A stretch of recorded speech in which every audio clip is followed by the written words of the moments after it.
when you try to start a fire on a windy day, the flame can get blown out before it even starts to burn. But once a spark catches, that same movement of air can fan it into a blaze.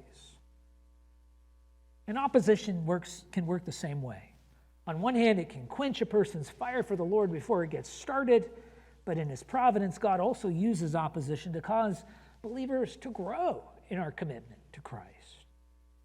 God can work through it to spread the gospel. In fact, we see that at work in Paul's persecution of the church back in Acts chapter 8. It tells us in Acts 8:4 that those who were scattered went about preaching the word. That's how the gospel was spread to Samaria and how the church begins to fulfill the mission that Jesus gave them. Now, back in Acts 22:17 through 21, Paul testified that after his conversion, the Lord used opposition in Jerusalem to send him to the Gentiles. But he still needed reassurance at times. And that seems to be the case after his appearance before the Jewish council here.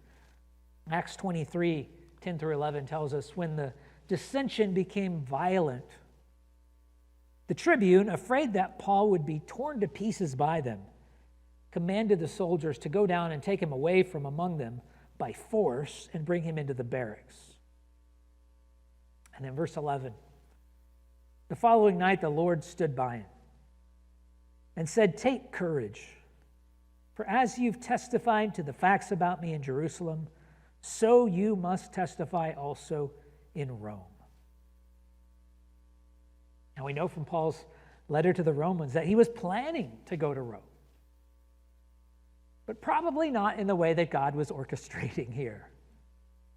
Right? It's not clear at this point, but he'll be taken there as a prisoner.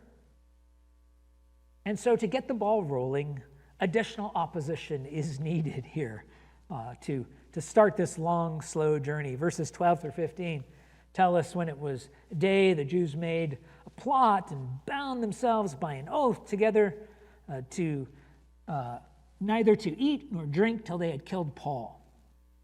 There were more than 40 who made this conspiracy. They went to the chief priests and elders and said, "We have strictly bound ourselves by an oath to taste no food till we have killed Paul.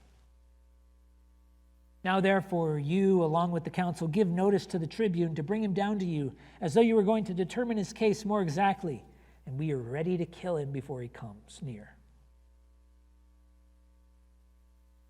So we'll see that this conspiracy is what prompts the tribune to send Paul to Caesarea, where he stays until he's sent to Rome.